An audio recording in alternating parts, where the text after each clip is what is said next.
Puji Tuhan, selamat sore dan selamat kita bertemu kembali di dalam nama Tuhan Yesus Kristus. Saudara-saudara, sebentar kita akan mengikuti ibadah. Saya percaya saudara-saudara juga sudah mempersiapkan diri dengan baik. Mari kita berdoa untuk sore hari ini. Kalau kami ada karena Engkau yang sudah ada buat kami Tuhan. Terima kasih Tuhan untuk kekuatan yang baru yang Engkau selalu berikan kepada kami. Terima kasih Bapa, karena kasih-Mu yang tidak pernah berubah Tuhan, membuat kami ada. Terima kasih Tuhan Yesus, sebentar kami akan mengikuti ibadah ini. Biarlah Engkau memberkati ibadah ini Tuhan dari awal sampai akhir. Setiap saudara-saudara kami yang ada mendengar dan melihat, Engkau juga memberkati mereka Tuhan.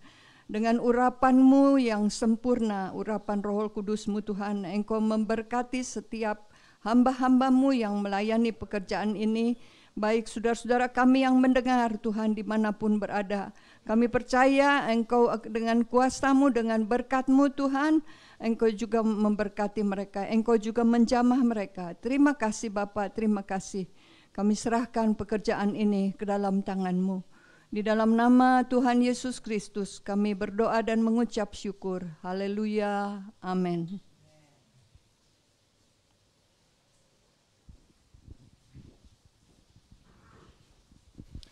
Haleluya. Selamat sore saudara-saudara. Selamat kita bertemu kembali di dalam kasih Tuhan kita Yesus Kristus.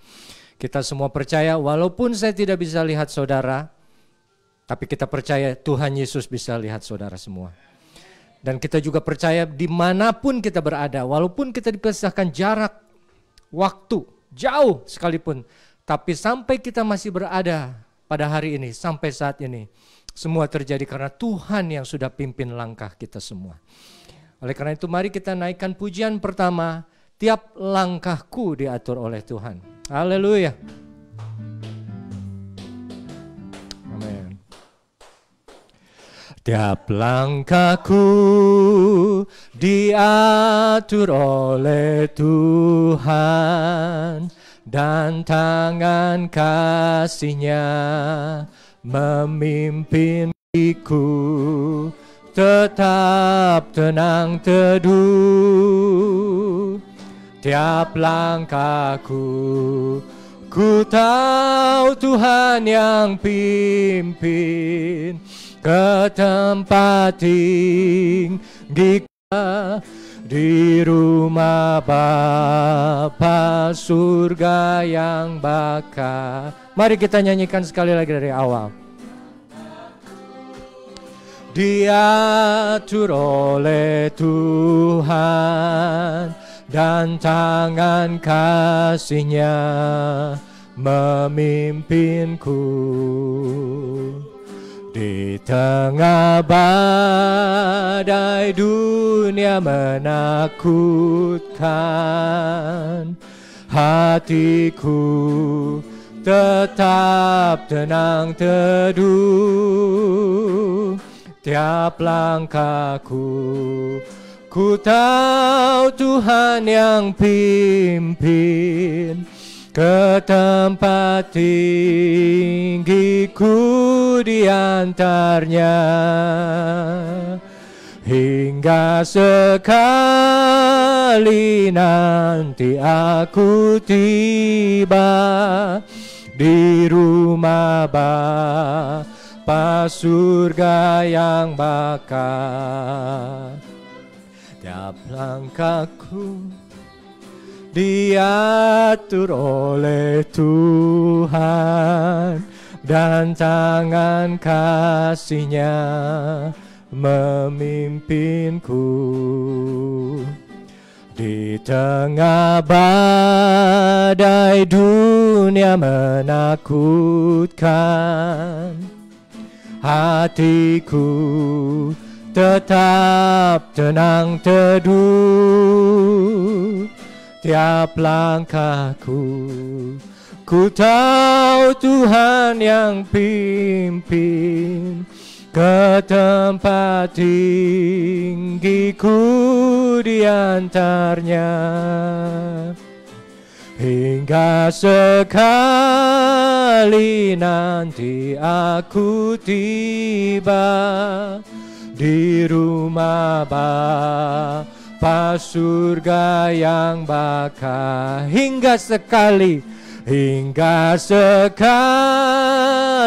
nanti aku tiba di rumah Bapa surga yang bakal. Di rumah Bapa, di rumah Bapa surga yang bakal. Haleluya, haleluya, haleluya. Kita percaya saudara bahwa semua apa yang terjadi dalam hidup kita, walaupun itu sulit, walaupun itu kita tidak mengerti, tapi satu hal yang kita ingin percaya, bahwa Tuhan yang memimpin langkah kita sampai sekarang.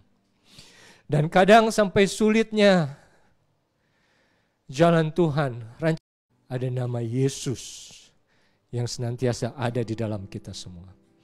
Mari kita nyanyikan lagu Hanya Satu Nama.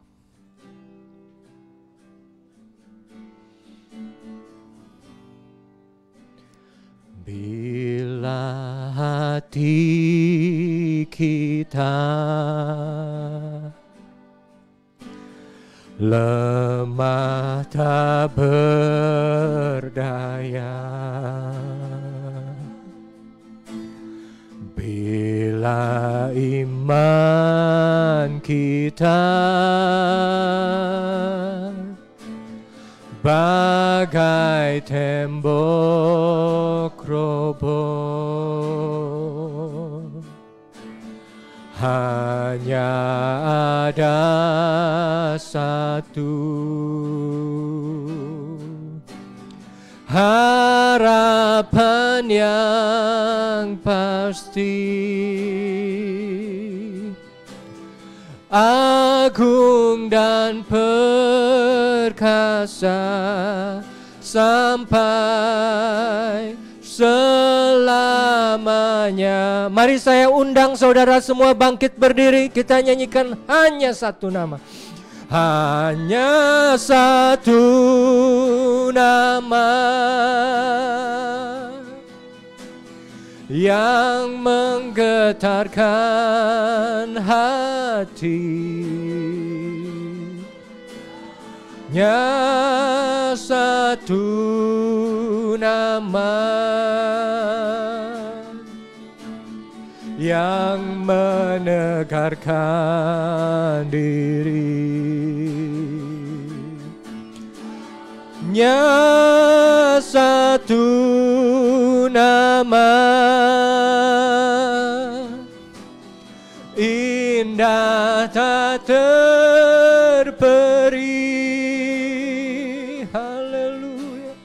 Nama Yesus, nama Raja segala raja. Hanya satu nama,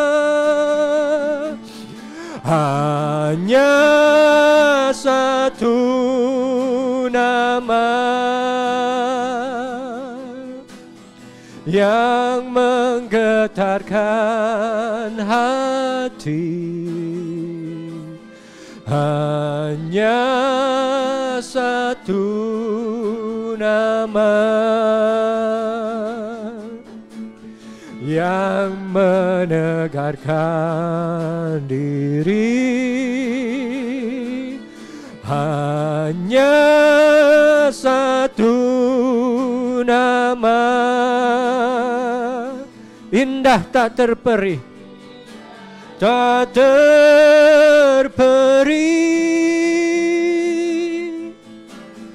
nama Yesus, nama Raja segala raja.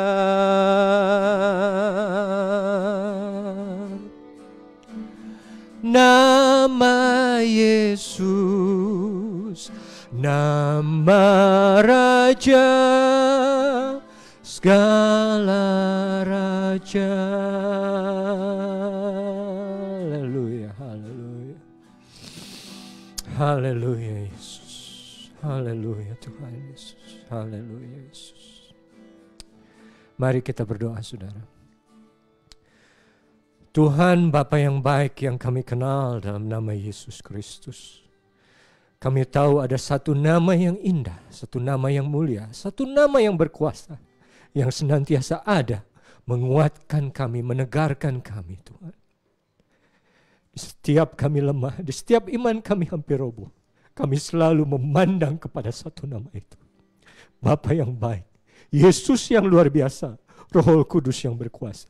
Kami datang pada sore hari ini Tuhan, untuk firman-Mu yang sebentar kami akan dengar. Berbicaralah kepada kami Bapa. Firman yang senantiasa memberikan air hidup, membasahi hati yang kering, menegarkan hati yang lemah Tuhan. Urapi hamba-Mu, pakai hamba-Mu, biar semua kata-kata yang keluar dari bibir mulutnya hanya firman-Mu saja. Firman-Mu yang hidup, hanya firman-Mu yang bisa menghidupkan kami semua. Terima kasih Tuhan, terima kasih. Kami lebih dari sekadar percaya. Kalau sebentar kami akan dikuatkan, diberkati, kembali diteguhkan iman kami. Hanya kepadamu saja Yesus. Terima kasih Bapa, terima kasih. Kami berdoa dan kami alaskan semua ini hanya di dalam satu nama itu, nama Yesus Kristus. Haleluya. Amin.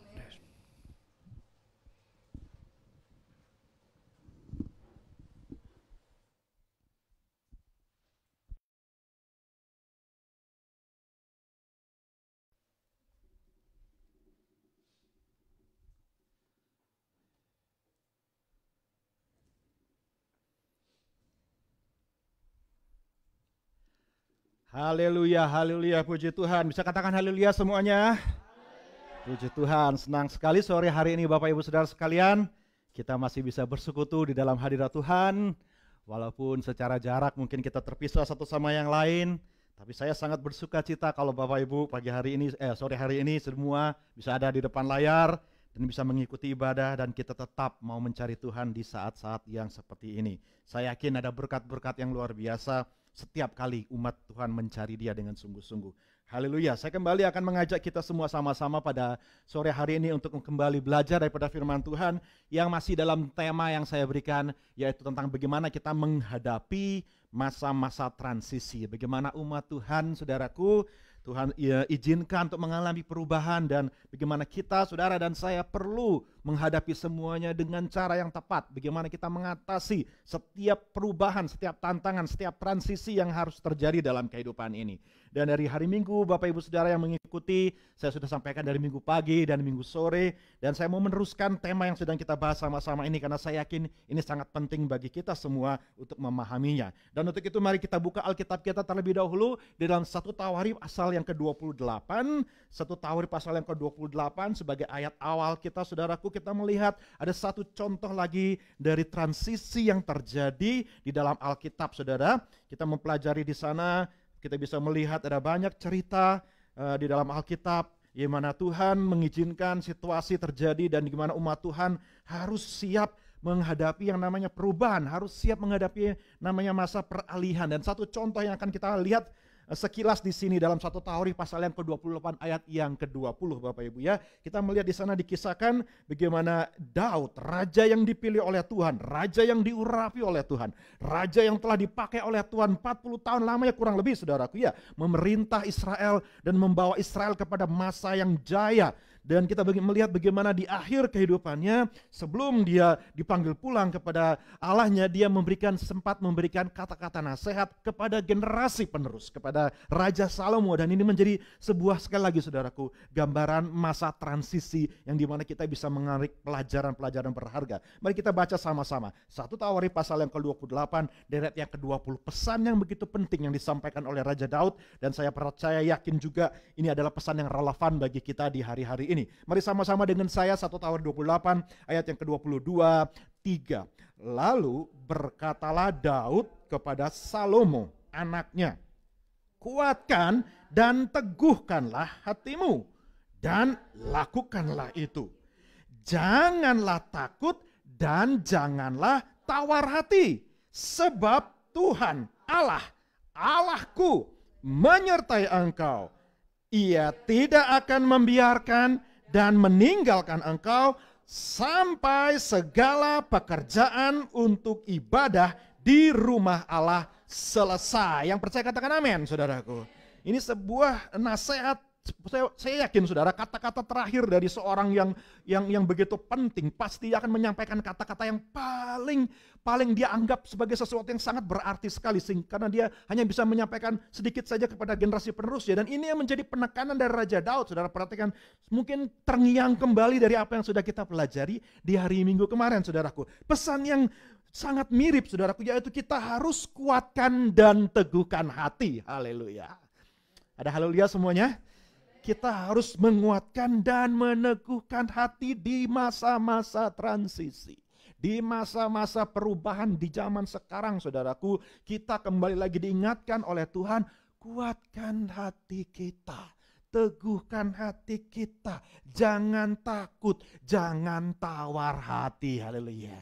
Saya rasa ini saat yang tepat tuh saudara bilang sama kiri kanan, kuatkan hatimu, jangan tawar hati. Haleluya. Teguhkan hatimu. Mari yang di rumah juga sama-sama berikan senyum dan katakan sama-sama. Mari saling menguatkan. Berikan kita kekuatan saudaraku ya. Puji Tuhan. Haleluya. Jadi Daud kembali saudaraku mengingatkan kepada anaknya. Dia sudah mengalami perjalanan bersama dengan Tuhan. Dia sudah mengalami pengalaman-pengalaman, banyak pengalaman dengan Tuhannya. Dan dari sekian banyak yang bisa dia nasihatkan kepada generasi penerus, kepada Raja Salomo yang akan sebentar lagi memimpin bangsa Israel. Dari sekian banyak pengalaman pelajaran yang berharga yang bisa dia bagikan, saya yakin dia tidak akan bagikan semuanya karena waktu dan sebagainya saudaraku. Jadi dia hanya membagikan yang benar-benar penting. Maka yang dia bagikan sekali lagi saudaraku, harus menguatkan hati dan harus percaya bahwa Tuhan menyertai. Penyertaan Tuhan itulah kunci yang paling penting saudaraku ya. Karena kalau Tuhan menyertai tidak ada yang mustahil. Kalau Tuhan menyertai saudaraku, orang yang tidak mampu pun dibuat mampu oleh Tuhan. Kalau Tuhan menyertai, perkara yang besar pun menjadi mudah di hadapan Tuhan. Kalau Tuhan menyertai saudaraku, aduh siapa yang berani melawan kita? Siapa yang bisa menggagalkan kita? Siapa yang bisa saudaraku membuat rancangan Tuhan yang sedang kita kerjakan jadi tidak berhasil? Tidak ada seorang pun, haleluya. Itu sebabnya betapa pentingnya kembali kita menghargai dan mempercayai sekali lagi saudaraku, bahwa Tuhan selalu menyertai kita. Sebagaimana Tuhan menyertai generasi-generasi pendahulu kita. Tuhan menyertai almarhum Bapak Gembala kita. Tuhan yang sama menyertai saudara dan saya. Tuhan yang sama menyertai kita semua sampai pada hari ini. Bahkan sampai selama-lamanya saudaraku. Sebab itu mari kita kuatkan hati kita. Dan kemudian dikatakan kita harus menyelesaikan pekerjaan. Kita harus melakukan itu. Lakukan apa? Tugas-tugas yang diamanatkan oleh Daud kepada Salomo saudaraku. Tugas-tugas yang diamanatkan oleh generasi sependahulu kepada kita generasi penerus harus dilakukan, harus dikerjakan, dan kita harus mengerjakannya sampai selesai. Katakan sekiri kanan, sampai selesai. Ya, Kalau kita lihat dalam konteks Daud mempercayakan kepada Salomo satu tugas yang sangat mulia, yaitu membangun bait Allah. Daud punya kerinduan yang besar, dia rindu untuk membangun bait yang akan mempermuliakan nama Allahnya, yang akan menjadi lambang kehadiran Allahnya, yang menjadi rumah yang boleh pantas didirikan bagi seorang Allah yang lebih daripada siapapun juga Allah di atas segala Allah. Saudaraku, dia membuat bangunan yang termegah, tapi Tuhan berkata, bukan kamu yang akan membangun tetapi anakmu. Maka Daud mempersiapkan semuanya, saudaraku, sehingga Salomo tinggal mengerjakan segala sesuatunya. Oh haleluya, puji Tuhan. Saya yakin ini sebuah rema bagi kita semua. Apapun yang kita harus kerjakan di hadapan kita, Tuhan Yesus sudah sediakan bagi kita. Tuhan Yesus sudah siapkan bagi kita semua. Sudah dikasih Tuhan, ketika kita diutus sama Tuhan, Tuhan tidak pernah mengutus kita untuk mengandalkan diri kita sendiri, dengan mengandalkan kekuatan kita, dengan mengandalkan sumber daya yang kita miliki. Tuhan kita Allah yang luar biasa, Dia Bapa yang sangat baik, Dia Tuhan yang sangat baik. Dia tidak akan membiarkan hambanya mengandalkan kekuatannya sendirian dalam menghadapi peperangan. Oh, itu tidak pernah Dia izinkan seperti itu. Dia selalu menyediakan semua tepat pada waktunya sesuai dengan segala kebutuhan. Haleluya. Sebab itu kita berani percaya dan berani yakin bahwa tugas yang dipercayakan kepada kita pasti selesai, saudaraku. Pasti selesai. Asalkan kita mau kerjakan dengan setia. Haleluya, puji Tuhan. Dan nilai kiranya boleh menjadi, saudaraku, kata-kata yang menguatkan bagi kita semua. Dan saya mau mengajak pada sore hari ini untuk kita melihat bagaimana masa transisi Tuhan izinkan. Dan saya mengajak kita untuk menarik rema, menarik pelajaran bagaimana kita bisa menghadapi situasi yang sedang kita alami hari-hari ini dengan rema prinsip-prinsip kebenaran firman Tuhan ini. Bisa next slide ya. Kita bisa melihat contoh yang sudah saya sampaikan di hari Minggu pagi, saudaraku. Satu contoh masa transisi yang sudah saya sampaikan, saudara bisa mengulang, yang tidak mengikuti saudara bisa melihat rekamannya lagi. Bagaimana Musa mentransisikan, meneruskan pelayanan kepada seorang sosok Yosua. Dan ini menjadi gambaran bahwa di dalam pelayanan, di dalam hidup ini, dalam segala hal, saudaraku ya, yang namanya regenerasi itu harus terjadi. Katakan sama-sama dengan saya, regenerasi, saudaraku. Iya, bahwa Tuhan bekerja lintas generasi. Tuhan bekerja melalui generasi demi generasi. Tidak ada satu generasi yang berkata bahwa, oh Tuhan bekerja, Tuhan pakai generasi saya, lantas generasi berikutnya Tuhan tidak pakai. Oh tidak, saudaraku. Generasi itu harus diteruskan. Tongkat estafet pelayanan, saudaraku ya. Amanat yang sudah Tuhan berikan, saudaraku, 2000 tahun yang lalu bagi gerejanya harus diteruskan kepada generasi berikutnya sampai kedatangan Tuhan kali yang kedua. Itu sebabnya gereja, kita semua perlu meregenerasi. Tidak hanya di dalam pelayanan, saya yakin juga, saudaraku, dalam pekerjaan, dalam usaha Bapak Ibu Saudara sekalian, di dalam segala hal kita akan contoh pada waktunya nanti. Kita harus meneruskan kepada generasi yang berikutnya. Kita harus mempersiapkan generasi yang berikutnya. Kita harus berpikir jauh ke depan. Kita harus memplanning, saudaraku, segala sesuatu supaya jangan semua berakhir di generasi kita, jangan semua berakhir di zaman kita, tetapi apa yang Tuhan sudah percayakan kepada kita bisa diteruskan ke generasi yang berikutnya. Haleluya. Itulah pentingnya mengapa kita perlu meregenerasi, mempersiapkan the next generation, saudaraku. Contoh yang berikutnya kita melihat di dalam kisah Yosua di minggu sore, kita lihat, saudaraku, bagaimana Yosua dipercayakan untuk memimpin. Dan kita bisa melihat, saudaraku, Yosua kemudian mempercayakan kepada 12 suku. Ketika Yosua tahu waktunya sudah habis, maka dia mempercayakan kepemimpinan itu kepada 12 suku Israel yang sudah dipimpin olehnya selama masa kepemimpinannya, merebut setiap daerah-daerah yang sudah dijanjikan oleh Tuhan, menerima apa yang menjadi milik pusaka mereka. Oh, saudara dikasih Tuhan, setiap kita punya milik pusaka. Saudara percaya itu? Saudara mengaminkan itu, amin? Yosua yang menggambarkan Tuhan Yesus akan membawa kita untuk bisa merebut setiap warisan milik pusaka yang Allah sudah siapkan bagi kita. Sehingga ketika mereka sudah memilikinya, maka Yosua tugasnya tinggal melepas mereka, merilis mereka, membawa mereka pulang kembali kepada inheritance mereka, kepada warisan mereka, dan mereka menikmati dan meneruskan mengembangkan warisan itu, saudaraku. Sehingga saudara bisa melihat terjadi multiplikasi, katakan sama-sama, multiplikasi. Ya, saudari, dalam regenerasi berikutnya kita tidak hanya meregenerasi, saudaraku, tapi kita belajar satu hal, bahwa Tuhan mau terjadi multiplikasi di dalam masa transisi. Tuhan tidak mau hanya satu tetap tinggal satu, tetapi kita seperti kita lihat contohnya, Yosua mempercayakan kepada 12 suku yang tentunya ada masing-masing, ada pemimpinnya masing-masing, saudaraku. Cukup menarik jika Yosua tidak mengangkat satu orang pemimpin. Yosua tidak meneruskan kepada satu orang pilihan. Cukup menarik, saudara, kalau kita perhatikan di situ. Musa meneruskan kepada Yosua, tetapi Yosua tidak mengangkat mengangkat satu orang pemimpin, dia menyerahkan semuanya kepada 12 suku. Karena saya yakin ini adalah gambaran dari apa yang dilambangkan oleh Yesua, yaitu Sang Mesias yang namanya adalah Yehosua atau Yesua, yaitu Yesus yang kita kenal, saudaraku. Sebabnya contoh yang ketiga, kita lihat bahwa Yesus, mengapa Yesus tidak mengangkat satu orang sebagai penerusnya? Mengapa Yesus tidak memilih hanya satu orang untuk menjadi orang yang kemudian meneruskan pelayanan, yang meneruskan apa yang dia kerjakan? Karena sekali lagi saudaraku, Yesus sendiri adalah penggenapan dari pribadi Yosua. Namanya sama, dia yang menyelamatkan, Allah yang menyelamatkan umatnya. Dan Yosua adalah gambaran bagaimana ketika Yesus sudah membawa kita kepada inheritance kita, keselamatan hidup yang kekal, dan semua berkat yang Tuhan sediakan bagi kita, maka dia mempercayakan kepada kita, dan bukan cuma dia memultiplikasi dirinya, saudaraku, lewat murid-murid, tetapi dia, lebih daripada itu, dia mengimpartasi Roh Kudus. Haleluya, puji Tuhan. Dan inilah yang membuat lebih lagi daripada apa yang Yosua lakukan kepada 12 suku. Yesus tidak hanya memultiplikasi dirinya, tetapi dia mengimpartasi roh yang sama yang dia miliki. Maka Yesus berkata, terimalah Roh Kudus, jangan pergi dari Yerusalem, tunggulah di Yerusalem sampai janji Bapa, impartasi dari pribadi Allah dalam Roh Kudus hadir dalam kehidupanmu, memenuhi engkau dan menggerakkan engkau dan menjadi kekuatan yang paling kuat yang akan menjadi andalanmu satu-satunya dalam hidupmu. Haleluya, puji Tuhan. Jadi saudara dikasih Tuhan, kita melihat bahwa ada terjadi multiplikasi dan impartasi, dan inilah masa di mana kita sedang menjalaninya, saudaraku, yaitu masa gereja. Bahwa kita saat ini harus memultiplikasi diri, dan kita harus percaya bahwa impartasi Roh Kudus itu dahsyat bekerja di dalam setiap kita. Yang mau percaya dan mau menerima janji daripada Bapa itu. Sebab saudara dikasih Tuhan, tidak ada alasan. Selagi saya katakan, tidak ada alasan bagi kita untuk merasa kehilangan terlalu besar, atau merasa bahwa segala sesuatunya seperti tampak akan suram, bahwa segala sesuatu akan terjadi kemunduran, atau segala hal yang negatif, perkataan-perkataan yang melemahkan iman. Tidak ada alasan untuk kita mengucapkannya pada saat-saat transisi. Justru kita harus percaya bahwa rencana Tuhan itu semakin hari semakin besar, bukan semakin kecil. Pekerjaan Tuhan itu semakin besar, semakin sempurna, bukan semakin kurang, saudaraku ya. Itu sebabnya kita harus yakin bahwa walaupun regenerasi harus terjadi, walaupun transisi harus terjadi, walaupun perubahan terjadi, tetapi sekali lagi saya katakan, rencana Tuhan pasti akan sampai kepada kesempurnaannya. Bukan kepada kemunduran, bukan kepada hal yang semakin buruk, saudaraku, tapi justru semakin baik. Sebab itu saudara dikasih Tuhan,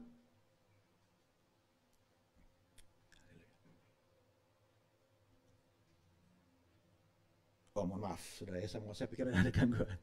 Ya, mari kita akan terus kembali. Oke, haleluya, puji Tuhan. Mohon maaf karena saya harus berpikir durasi, jadi saya kalau maaf terlalu cepat, mohon maaf saudara. Oke, haleluya, puji Tuhan. Roh Kudus membuat saudara mampu menangkap firman Tuhan pada sore hari ini. Haleluya. Mari kembali kita melihat yang poin berikutnya. Nah, saya mau ngajak kepada kita saudara, bagaimana kita harus juga memahami ada yang namanya transisi. Tidak hanya dari pribadi kepada pribadi, generasi kepada generasi, tapi ada transisi di dalam pola pelayanan. Transisi di dalam, saudaraku, pemahaman kita untuk bagaimana Tuhan itu menggenapi rencananya itu tidak hanya melalui pribadi-pribadi, tetapi dalam hubungan yang berdasarkan hukum-hukum yang tertulis seperti yang kita kenal dalam Perjanjian Lama, seperti kita kenal dari Kejadian sampai kepada Malyaki. Sekarang mulai mengalami transisi di dalam masa saudara dan saya yang kita jalani dalam masa gereja. Kita menjalani yang namanya masa Perjanjian Baru. Kita menjalani namanya masa di mana kita hidup dalam tatanan yang berbeda. Jadi ada satu transisi yang harus orang percaya untuk pahami. Ketika kita mengiring Tuhan, ada kalanya Tuhan bekerja dalam satu cara, ada kalanya Tuhan bekerja di dalam satu tatanan, dalam satu model, dalam satu boleh saya bilang satu gaya, satu rumus, satu formula. Tapi kemudian ketika dia mau berubah gaya pelayanannya, maka kita juga harus menyesuaikan diri kita dengan apa yang Tuhan mau bawa, pembaruan yang Tuhan mau bawa. Dan ini kita bisa lihat berulang kali di dalam kisah, dalam firman Tuhan, saudaraku. Saya tidak punya banyak waktu untuk menunjukkan kepada saudara semua. Tapi seperti contoh Yesus berkata bahwa anggur yang baru harus ditampung dalam kirbat yang baru. Tidak bisa dalam kirbat yang lama. Kain yang lama tidak bisa ditambalkan kain yang baru. Karena kalau ditambalkan kain yang baru, kain yang lama akan robek. Kirbat yang lama kalau ditampung dengan anggur yang baru, kirbat yang lama akan pecah. Jadi harus kita siap, saudaraku, ketika perubahan harus terjadi, kita juga harus mau membaharui diri. Kita juga harus mau mengadakan perubahan dengan pola berpikir, cara pelayanan, cara pandang, dan sebagainya. Dan ini yang saya mau ngajak kita lihat sama-sama, saudaraku, di dalam penekanan kita, yaitu tentang dalam perjanjian lama dan perjanjian baru. Di dalam perjanjian lama dan perjanjian baru, yang ditekankan di situ adanya sebuah progres, adanya sebuah perkembangan ke arah yang lebih baik. Mari katakan sama-sama dengan saya, progresi, saudaraku. Progresi artinya tidak seperti itu saja, tetapi ada sesuatu yang baru, ada sesuatu yang Tuhan mau bawa, saudaraku. Tuhan mau bawa dalam kehidupan kita itu ke arah yang lebih baik, ke arah yang lebih sempurna, ke arah yang lebih sesuai dengan yang Tuhan kehendaki. Dalam artian, saudara, bahwa hidup ini tidak akan stagnan begitu saja. Dalam pengiringan kita kepada Tuhan, dalam hubungan kita dengan Tuhan, dalam pengalaman hidup kita dengan Tuhan, kita tidak boleh berpikir bahwa cuman begitu-begitu saja. Atau kita pikir, saya sudah tahu semuanya. Saya sudah alami semuanya. Saya sudah lihat semuanya. Mungkin saudara sudah cukup lama iring Tuhan. Mungkin saudara sudah lama setia kepada Tuhan. Dan mulai kita mungkin berpikir bahwa kayaknya sudah tidak ada hal yang lebih baru lagi. Kayaknya sudah tidak ada hal lagi yang bisa lebih baik lagi. Kayaknya mungkin hidup ini akan jadi seperti ini saja dan seperti ini saja. Saudara kasih Tuhan, saya bukan berkata bahwa segala sesuatu akan seperti yang kita inginkan. Kita harus berharap perubahan itu terjadi dengan begitu cepat dalam segala sesuatu. Tidak. Tetapi saya yakin dalam firman Tuhan, Tuhan mau kita, saudaraku, untuk menyadari bahwa hidup ini, zaman ini, perjalanan waktu itu berkembang dari masa ke masa ke arah yang lebih baik, khususnya bagi umat Tuhan, khususnya bagi orang-orang yang percaya kepada Tuhan. Sebab saya mengajak kita membuka di dalam surat Ibrani, saudaraku. Ya, mari kita buka sama-sama surat Ibrani. Dan Ibrani ini adalah contoh, saudaraku, dari bagaimana umat Tuhan harus percaya bahwa apa pembaharuan yang Tuhan bawa itu lebih baik dan lebih sempurna. Bahwa transisi perubahan yang Tuhan izinkan itu pasti lebih baik dan lebih sempurna. Mari kita baca terlebih dahulu ayat yang akan saya ajak kita sama-sama bahas pada sore hari ini. Dari Ibrani 12 ayat yang pertama sampai kepada ayat yang kedua, saudara bisa lihat di layar di sana. Mari sama-sama dengan saya, kalau saudara mau juga ikut membaca dengan saya, Ibrani 12 ayat 1 dan 2, 3. Karena kita mempunyai banyak saksi bagaikan awan yang mengelilingi kita. Marilah kita menanggalkan semua beban dan dosa yang begitu merintangi kita, dan berlomba dengan tekun dalam perlombaan yang diwajibkan bagi kita. Marilah kita melakukannya dengan mata yang tertuju kepada Yesus, yang memimpin kita dalam iman, yang membawa iman kita itu kepada kesempurnaan, yang dengan mengabaikan kehinaan tekun memikul salib, ganti sukacita yang disediakan bagi Dia yang sekarang duduk di sebelah kanan tahta Allah. Haleluya, puji Tuhan. Saudara, surat Ibrani adalah surat peralihan, surat yang menjelaskan kepada orang percaya, khususnya orang-orang Yahudi pada masa itu, pada masa gereja mula-mula, bagaimana mereka harus mengalihkan fokus mereka, mengalihkan pemahaman mereka, mengalihkan pandangan mereka dari pemahaman pemandangan gaya perjanjian lama kepada pandangan gaya perjanjian baru yang dibawa di dalam pribadi Tuhan Yesus. Kalau boleh saya berikan jabaran sedikit tentang latar belakang surat Ibrani. Surat ini ditulis khusus bagi orang-orang Ibrani yang notabene adalah orang-orang Yahudi yang sudah percaya di dalam Yesus. Tapi pada masa itu, saudaraku, keyahudian mereka sangat kental, masih terpengaruh oleh agama Yahudi yang memang menjadi agama orang-orang Yahudi. Dalam artian bahwa mereka masih memiliki pemahaman, konsep, pengertian sebagaimana orang tua mereka mengerti tentang Tuhan, mengerti tentang Allah, mengenal firman Tuhan. Mereka mengerti dari konsep pemahaman yang kita kenal sebagai pemahaman perjanjian lama. Sehingga mereka adalah orang-orang yang mewarisi, orang-orang yang mengerti, memiliki sudut pandang, world view, pandangan mereka adalah pandangan yang sangat kental dipengaruhi oleh agama keyahudian mereka, saudaraku. Yang tentunya kalau saya katakan agama berarti itu termasuk di dalamnya ada ritual, seremonial, tradisi, adat istiadat, dan berbagai hal, saudaraku, yang berkaitan dengan iman percaya mereka kepada Allah Israel. Nah, satu hal yang menjadi tantangan pada masa itu, saudara, khususnya bagi orang-orang Yahudi, dan tidak begitu menjadi masalah bagi orang-orang non-Yahudi yang percaya kepada Yesus. Mereka, orang Yahudi yang percaya kepada Yesus, mereka harus mau beralih dari konsep pengertian, konsep pandangan pengenalan akan Allah dalam pemahaman gaya perjanjian lama. Mereka harus beralih kepada pemahaman pengenalan kepada Allah yang dalam kita kenal sebagai dalam gaya perjanjian baru, khususnya di dalam wujud pengenalan akan pribadi Yesus Kristus. Dan bagi mereka ini bukan satu hal yang mudah. Mungkin bagi saudara dan saya, karena kita bukan orang Yahudi, saudara. Ya, kita tidak dibesarkan dalam adat istiadat yang mereka miliki, yang sudah by the way diturunkan 1500 tahun. 15 abad nenek moyang mereka ajarkan kepada mereka. Dan mereka harus mengalami satu pembaruan, perubahan pola pikir, perubahan pengertian, perubahan cara pandang. Peralihan dari gaya pemahaman yang lama kepada apa yang dibawa oleh Tuhan Yesus. Tentu tidak mudah bagi mereka. Dan inilah yang menjadi tantangan orang-orang Ibrani pada waktu itu. Sehingga ada yang terjadi, kita bisa melihat kalau kita mundur ke Ibrani di pasal-pasal awal, saudara ya. Yang terjadi adalah orang-orang Yahudi generasi muda yang lahir di dalam gereja, yang orang tua yang sudah percaya di dalam Yesus, dan sekarang giliran mereka lahir dalam keluarga Kristen, tapi mereka menyadari keyahudian mereka. Mereka melihat tetangga mereka melihat orang-orang di sekelilingnya, masyarakat kehidupan mereka yang masih mengikuti agama Yahudi. Mereka bertanya-tanya, kenapa kami berbeda? Kenapa mengikut Yesus itu tidak seperti agama lain, tidak seperti agama Yahudi? Mengapa mengiring pribadi Yesus itu tidak banyak, maaf bicara saudaraku, tidak banyak aturan begini, tidak banyak ritual begitu, tidak banyak upacara dan sebagainya. Mengikut Yesus begitu mudah, sederhana, percaya dan kita diselamatkan. Haleluya, puji Tuhan. Mengikut Yesus itu adalah soal hubungan pribadi. Bukan melakukan aturan satu set, aturan-aturan agama seperti yang diajarkan oleh agama Yahudi. Dan bagi mereka itu sesuatu hal yang membuat mereka bingung. Sehingga akhirnya mereka ada di antara mereka yang kembali berpikir bahwa kita harus mempertahankan cara yang lama. Kita harus pelihara tradisi yang lama. Kita harus mengerti lagi Allah itu lewat pribadi yang sudah dikenal oleh nenek moyang kita selama sekian ribu tahun. Kita harus kembali lagi ke sana. Maka kalau sudah lihat di pasal awal ya saudaraku ya, surat Ibrani mengajarkan supaya jangan lagi memandang kepada para nabi, jangan lagi memandang kepada para malaikat, jangan lagi memandang kepada Musa, jangan lagi memandang kepada Harun. Karena apa? Karena Yesus lebih baik, lebih sempurna dari mereka semua. Tidak ada yang bisa disandingkan, disamakan dengan pribadi Yesus.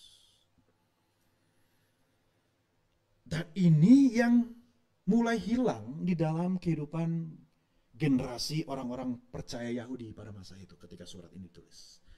Mereka tergoda untuk kembali kepada pengertian yang lalu.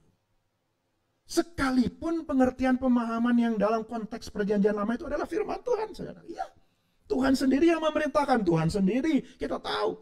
Tuhan sendiri yang mengajarkan kepada Musa dan untuk teruskan bahwa itu benar-benar dari Tuhan. Tapi sekali lagi saudaraku, kalau Tuhan mau mengadakan hal yang baru, kita tidak boleh berkata tidak kepada Tuhan.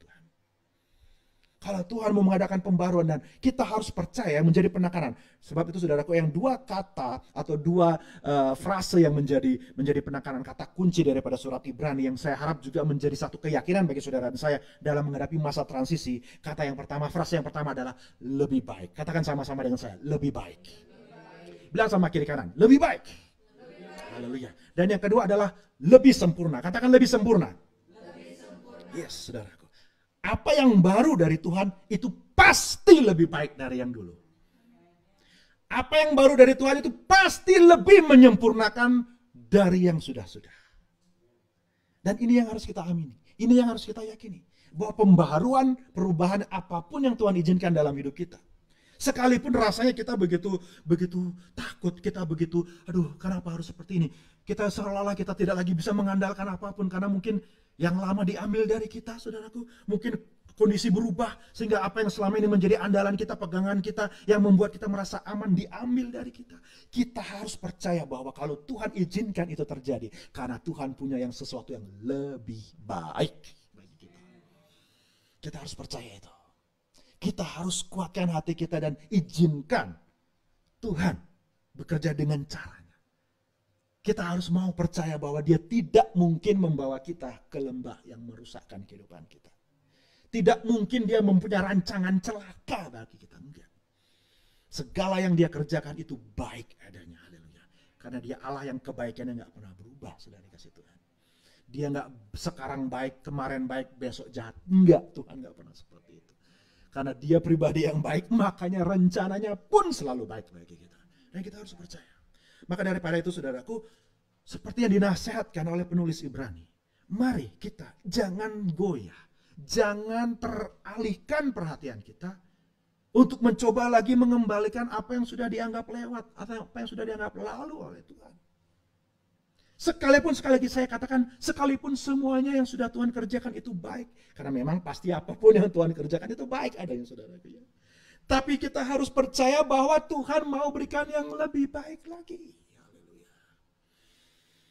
Sehingga kita tidak memilih yang baik sementara kita kehilangan yang lebih baik. Padahal Tuhan mau kasih yang lebih baik.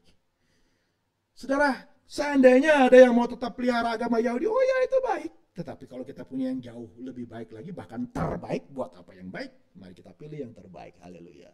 Mari kita maju terus di dalam Tuhan. Saudara mau mengalami yang terbaik dari Tuhan? Dan inilah yang Tuhan mau kerjakan bagi kita. Sebabnya sudah saya ambil beberapa prinsip di sini bahwa umat Tuhan, saudara, saya sudah bisa lihat di layar, umat Tuhan harus siap hadapi setiap perubahan dan setiap peralihan dalam hidup ini. Selagi saya mau katakan, saudara, jangan kaget, jangan heran. Jangan kita merasa, wah kok seperti ini, wah kenapa kejadian seperti ini. Kita harus siap, karena memang di dalam Alkitab kita melihat banyak contoh orang-orang yang harus mengalami itu. Poin yang kedua, prinsip yang kedua yang saya tulis di sana, bahwa setiap transisi itu, setiap perubahan peralihan itu akan semakin menggenapi rencana Tuhan. Bukan semakin membuat kita lebih jauh kepada rencana Tuhan, justru rencana Tuhan semakin disempurnakan. Mungkin tidak kita pahami hari ini, tapi yakinkan diri kita, percayalah bahwa rencana Tuhan itu akan terus berjalan, dan itu berjalan menuju ke atas bukan ke bawah, saudaraku ya, berjalan menuju kepada sempurna dan bukan menuju kepada yang lebih buruk. Sebab itu kita harus tetap pegang iman kita dan terus melangkah, terus next. Dan di dalam surat Ibrani ini, maka saya katakan sekali lagi tadi sana, saudara, perubahan yang dari Tuhan itu, sekali lagi saya katakan, perubahan yang dari Tuhan lebih baik dan lebih sempurna. Haleluya. Kita harus percaya. Kita harus yakin itu. Sebabnya kita kembali kepada ayat firman Tuhan di sana, saudaraku. Mari kita lihat ayat yang pertama kembali. Ibrani pasal 12, ayat yang 1. Saudara masih mau dengar firman Tuhan semua, amin? Mari sama-sama kita lihat di sana. Karena kita mempunyai banyak saksi. Kita mempunyai banyak saksi. Siapakah saksi ini? Kalau saudara lihat pasal sebelumnya, pasal 11. Yang dimaksud dengan banyak saksi ini adalah disebut dalam Alkitab adalah saksi-saksi iman. Ya, the witnesses of faith. Ya saudaraku, mereka lah adalah orang-orang yang bisa menjadi kesaksian bagi orang lain bahwa mereka orang-orang yang percaya kepada Tuhan. Dan mereka dikatakan mereka adalah awan yang mengelilingi kita. Nah, siapakah mereka ini? Saksi-saksi iman ini kalau kita lihat dalam Ibrani 11, mereka adalah tokoh-tokoh yang kita mungkin saudara dan saya sudah kenal cerita mereka, tapi didaftarkan oleh penulis Ibrani di sini untuk menjadi contoh, menjadi teladan dari orang-orang yang hidup dengan iman kepada Tuhan. Dan mereka selalu mengandalkan iman, dan ini sebabnya mengapa iman itu penting di masa peralihan, di masa transisi, di masa perubahan. Kita tidak boleh mengandalkan yang lain, kita harus pegang teguh iman kita kepada rencana dan kuasa Tuhan, saudaraku. Karena kita diberikan contoh-contoh di sana. Mereka adalah tokoh-tokoh yang hidup di masa-masa yang lampau. Dan mereka sudah mengalami sesuai dengan zaman mereka. Di sana saudara bisa lihat ada Henok, saudaraku ya, ada Habel, ada Abraham, ada Musa, dan seterusnya. Masing-masing mereka mengalami pengalaman dengan Tuhan di zaman mereka. Dan ketika waktunya sudah tiba, mereka pun harus pulang kembali. Mereka pun harus mengakhiri hidup mereka, diteruskan kepada generasi berikutnya. Dan Tuhan selalu membangkitkan tokoh-tokoh itu. Selalu Tuhan pakai orang-orang dalam menggenapi rencananya, saudaraku. Mereka dikatakan Tuhan memberikan kesaksian bahwa mereka hidup dengan iman. Kalau biasanya kita disuruh bersaksi tentang Tuhan, tetapi mereka Para tokoh-tokoh ini mereka justru menerima kesaksian dari Tuhan, saudara ya. Bukan mereka yang bersaksi tentang Tuhan, Tuhan yang bersaksi tentang mereka. Kenapa? Karena mereka pegang iman. Haleluya. Saudara mau pegang iman saudara semua? Saudara, ketika saudara pegang iman saudara, maka yang membangga-banggakan saudara adalah Tuhan sendiri. Tuhan yang memberikan kesaksian. Kita sudah bisa baca dalam pasal yang ke-11, Tuhan memberikan kesaksian tentang Habel. Tuhan memberikan kesaksian tentang Henokh. Tuhan memberikan kesaksian bagi tokoh-tokoh ini. Jadi Tuhan sendiri yang bersaksi bagi kita. Itu luar biasa, saudara. Biasanya kita orang percaya disuruh bersaksi tentang Tuhan. Tetapi ketika kita pegang iman kita, Tuhan yang bersaksi tentang kita. Tuhan yang menunjukkan bahwa ini lihat anakku yang pegang iman. Ini lihat anakku yang tetap percaya kepadaku masa-masa sulit sekalipun. Ini lihat mereka tetap teguh. Walaupun banyak guncangan dan badai dalam hidup mereka. Tuhan memberikan kesaksian. Itu sungguh suatu penghormatan yang saya kira sungguh luar biasa bagi kita. Kalau kita menerima kesaksian dari Allah yang kita sembah. Oh, saya berharap kita semua menanti-nantikan kesaksian yang daripada Tuhan itu bagi pengalaman kehidupan kita. Satu hal lagi saudara kita lihat. Bahwa sekalipun mereka adalah orang-orang yang luar biasa, saudara. Sekalipun mereka tokoh-tokoh yang sudah menunjukkan teladan luar biasa. Tapi toh masa mereka semua ada waktunya. Tapi toh mereka juga harus melewati kehidupan ini dan proses kehidupan ini. Dan mereka harus meninggalkan kehidupan yang jasmani di dunia ini. Bapak Ibu yang dikasih Tuhan, yang masih berduka dengan kehilangan Bapak Gembala. Saya tidak mau membuat saudara merasa bahwa saya tidak menghargai ketika saudara mengasihi beliau dengan begitu rupa. Tapi saya mau cuma menekankan, mengingatkan kita kembali bahwa sebesar apapun cinta kita kepada Bapak Gembala, kita harus sadari juga bahwa toh kalau sudah waktunya, kita harus izinkan waktunya Tuhan. Kita harus percayai, kita harus yakin, dan kita harus lepaskan, kita harus relakan. Waktunya sudah selesai, ya sudah. Kita tidak bilang selamat jalan, kita berkata sampai jumpa lah. Ada amin saudaraku. Karena kita pasti akan berjumpa lagi. Luar biasa Tuhan pakai beliau. Tapi kembali lagi saudara dikasih Tuhan. Mari. Sekarang, kalau saudara mau tanya mungkin, di mana beliau berada? Ketika saya ingat perjalanan kami dari Bali ke Cianjur ketika mendengar kabar. Ya, kabar duka saudara. Saya ingat saya berkata kepada Helga, kamu tahu di mana Papa berada? Coba kamu lihat di awan, di atas sana. Karena mereka ada di awan. Firman Tuhan sendiri bilang, mereka saksi-saksi yang seperti awan. Haleluya. Ya saudara, aku mau tahu di mana Bapak Gembala ada? Dia ada di awan saat ini. Bersama dengan Tuhan Yesus. Haleluya, puji Tuhan. Jadi kita gak perlu takut. Dia sedang memandang kehidupan kita. Dia yang sedang menyoraki kita di dalam perlombaan kita. Dia yang sedang menjadi satu supporter, menjadi sebuah cheerleader, seorang cheerleader bagi kita, saudaraku. Dalam giliran kita sekarang yang harus berperang, yang harus berlomba, saudaraku.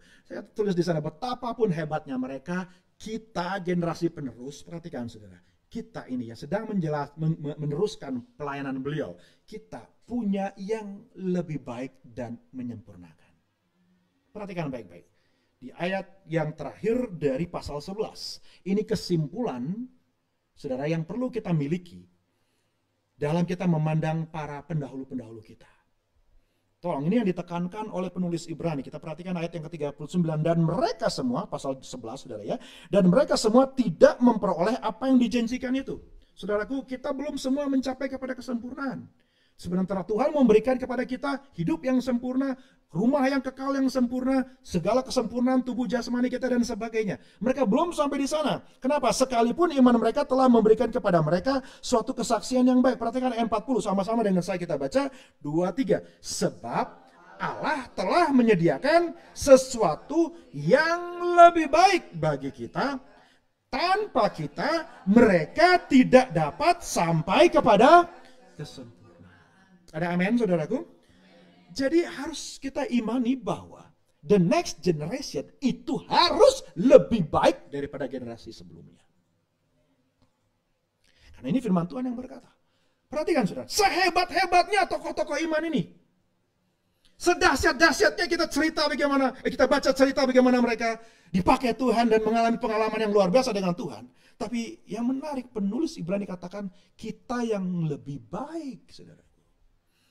Bahkan kita yang menyempurnakan apa yang ada pada mereka. Satu kesalahan dari umat Tuhan dalam menghadapi masa transisi, dalam menghadapi masa perubahan, peralihan, adalah kecenderungan kita untuk menganggap yang lalu lebih baik daripada yang akan datang. Dengan berpikir bahwa yang terbaik sudah kita alami, yang di depan kita adalah yang lebih buruk lagi. Itu kesalahan yang besar. Kalau kita perhatikan di sini sekali lagi saudaraku, sungguh ini sebuah pengungkapan, sebuah pernyataan yang luar biasa dari seorang penulis Ibrani. Bahwa generasi penerus itu harus akan mengalami yang lebih baik dan yang menyempurnakan. Entah dengan saudara, tapi bagi saya itu sesuatu yang membangkitkan iman dan membangkitkan semangat bagi saya, saudaraku. Karena mudah orang selalu berpikir, wah generasi yang dahulu itu kayaknya lebih bagaimana gitu saudara ya. Kita bernostalgia, kita berromantisme tentang mereka, kita menganggap yang lalu-lalu itu selalu lebih hebat. Oh tidak, saudara dikasih Tuhan. Alkitab selalu mengajarkan kita untuk memandang maju ke depan, haleluya. Mengajarkan kepada kita untuk punya iman, pengharapan bahwa kita akan terus mengerjakan pekerjaan Tuhan sampai sempurna, haleluya. Itu sebabnya saudaraku, kembali saya perhatikan di sini, kita perhatikan bahwa kita harus yakini bahwa apa yang sedang kita kerjakan sekarang oleh kasih karunia Tuhan, sesuai dengan janji Tuhan, Tuhan akan mengerjakan yang lebih baik dan lebih menyempurnakan lagi bagi pekerjaan Tuhan, haleluya. Itu sebabnya kita harus tetap semangat, kita harus tetap bangkit. Dan inilah menjadi tugas kita. Saya akan tutup dengan poin-poin ini saudaraku. Yang pertama, kita baca kembali dalam ayat yang pertama. Setelah kita tahu bahwa ada awan yang mengelilingi kita, marilah kita menanggalkan semua beban dan dosa yang begitu merintangi kita. Saudara, kita harus membebaskan diri kita dari segala bentuk beban dan juga dosa. Beban apa? Beban emosi. Beban kita mengikat diri kepada yang masa lalu. Mengikat diri kepada satu tokoh yang sudah tidak ada lagi. Atau kita terlalu memikirkan tentang hal-hal yang sudah lampau. Saudara, itu menjadi beban akhirnya akan menjadi ikatan. Sehingga kita jadi berat untuk maju ke depan. Kita harus berani tanggalkan beban kita. Beban emosi, saudaraku, beban kenangan, beban. Saya tidak katakan bahwa kita harus lupakan, tidak. Tetapi kita harus jalani hidup ini dengan selalu memandang ke depan sampai saatnya toh nanti tiba giliran kita. Saudara dan saya yang harus mengalaminya. Dan untuk itu kita harus teruskan perjuangan ini kepada generasi berikutnya. Sampai haleluya, Tuhan Yesus datang kali yang kedua. Dan sebabnya saudaraku, jangan izinkan apapun membebani kita. Duka cita, puji Tuhan, kita harus lewati, kita harus tangisi. Tapi kalau sudah lewat waktunya, ya sudah, mari memandang. Angkat kepala kita, hadapi lagi hidup ini. Haleluya. Mari percaya bahwa Tuhan akan terus bekerja. Tuhan tidak berhenti. Tuhan belum berhenti dan belum selesai, saudaraku. Ya, justru Tuhan mau bawa lagi lebih baik lagi. Ada iman sore hari ini, saudaraku? Saudara percaya bahwa yang di depan lebih baik, amin? Sebab itu yang kedua, kita harus tekun. Ya, tekun berlomba. Kata tekun ini setiap kali saudara baca kata tekun khusus dalam perjanjian baru, ingat perkataan ini baik-baik. Kalau Tuhan suruh kita tekun, itu artinya sabar yang penuh sukacita. Sabar dengan bersuka cita. Itu tekun. Ada orang yang tekun tapi sabar, tapi dengan muka yang menggerutu. Dengan wajah, ya kan? Dengan gaya yang tidak ada sukacita, sebel, saudaraku ya, jengkel, terpaksa, sehingga dikerjakan dengan hati setengah dan sebagainya. Oh tidak, saudaraku, Tuhan mau kita punya roh sukacita yang dikerjakan oleh Tuhan. Karena itulah kekuatan kita. Oh haleluya. Makanya jadi anak Tuhan itu selalu harus belajar tersenyum, saudaraku ya. Harus selalu hadapi hidup ini dengan senyum. Ada kalanya kita menangis, saya tidak bilang kita harus senyum-senyum selalu, saudara, tidak. Tetapi sikap hidup kita, attitude kita adalah attitude sukacita. Sabar dengan penuh sukacita dalam menjalani perlombaan ini. Kalau kita kerjakan semua dengan sukacita, pasti kita sukacita, pasti kita punya kekuatan untuk hadapi hidup ini, saudaraku. Yang ketiga, kita lihat, ini yang juga penting, saudaraku, mata kita. Ayat yang kedua dikatakan, marilah kita melakukannya dengan mata yang tertuju kepada siapa, saudara? Kepada siapa, saudara? Perhatikan, ketika penulis Ibrani mendaftarkan tokoh-tokoh iman, bukan penulis bermaksud supaya kita menteladani, menaruh, memposisikan para tokoh-tokoh pendahulu itu sebagai figur yang menjadi idola kita. Oh tidak, tidak. Bukan itu maksudnya. Mereka hanyalah menjadi sebuah teladan contoh bagaimana Tuhan di dalam Yesus sudah menolong mereka dan Tuhan yang sama akan menolong saudara dan saya. Mereka hanya menjadi sebuah kesaksian bagi kita. Mereka hanya menjadi sebuah, saudaraku, kisah inspirasi, satu pembangkit semangat ketika kita meribu. Kita tidak boleh fokus kepada tokoh, kita hanya fokus sama Tuhan Yesus. Karena pekerjaan ini adalah milik Tuhan Yesus. Gereja adalah milik Tuhan Yesus. Kerajaan hanya milik Yesus, bukan milik siapa-siapa. Saudara dan saya hanya melayani Yesus. Saudara dan saya ada semua karena Dia. Maka dari itu jangan kita izinkan, jangan pernah kita berpikir bahwa kalau bukan si ini, bukan si itu, si ini nggak akan bisa. Enggak, selama Yesus ada pasti bisa. Haleluya, begitu. Karena kita pandang hanya Tuhan Yesus, saudara. Sebenarnya tokoh-tokoh pendahulu kita mampu mengerjakannya, saya yakin itu karena mereka punya iman kepada Tuhan juga. Bukan karena kekuatan mereka. Itu sebabnya kita juga punya kekuatan yang sama di dalam Yesus. Sebab kita harus percaya dan hanya mengukur diri, hanya menilai segala sesuatu dari sudut pandang Tuhan Yesus. Saudara, kadang-kadang kesalahan orang percaya, kadang-kadang kesalahan gereja, terlalu fokus kepada figur, terlalu fokus kepada pemimpin, terlalu fokus kepada nama tertentu. Saudara dikasih Tuhan, puji nama Tuhan. Tuhan akan memberikan kita kehormatan bagi orang-orang yang taat dan setia. Tuhan berikan kita panjang umur dan sebagainya. Tapi tidak akan pernah ada yang bisa menggantikan Tuhan Yesus dalam kehidupan kita.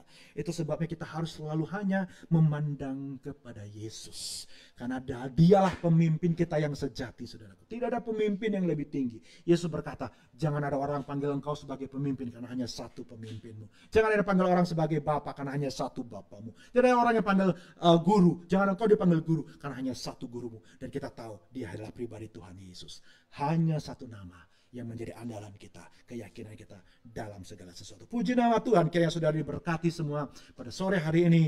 Dan saya percaya kita semua tetap memandang hanya kepada Tuhan Yesus saja. Karena hanya di dalam Dialah ada pengharapan dan kekuatan. Mari kita bangkit berdiri. Mari kita masuk hadirat Tuhan. Mari kita nyanyikan pujian ini. Engkau ada bersamaku. Haleluya. Terima kasih Bapa. Mari nyanyikan sama-sama dengan saya. Engkau ada bersamaku di setiap musim hidupku. Mari imani kata-kata ini, saudaraku. Tak pernah kau biarkan ku sendiri. Amin, haleluya. Kekuatan di jiwaku, kekuatan di jiwaku adalah bersamamu Tuhan. Yes Lord, amin, amin. Tak pernah ku ragukan kasih-Mu. Katakan sama-sama, bersamamu Bapa, bersamamu Bapa. Ku lewati semua, ku lewati semua. Perkenanan-Mu Tuhan, yang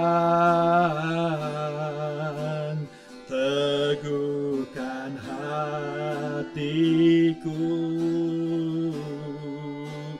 Engkau yang bertindak, amin, amin, amin. Beri kemenangan, beri pertolongan. Anugerah-Mu besar Tuhan. Haleluya.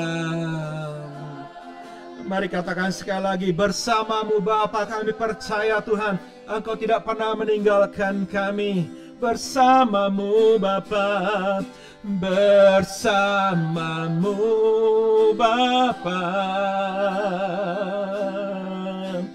ku lewati semua.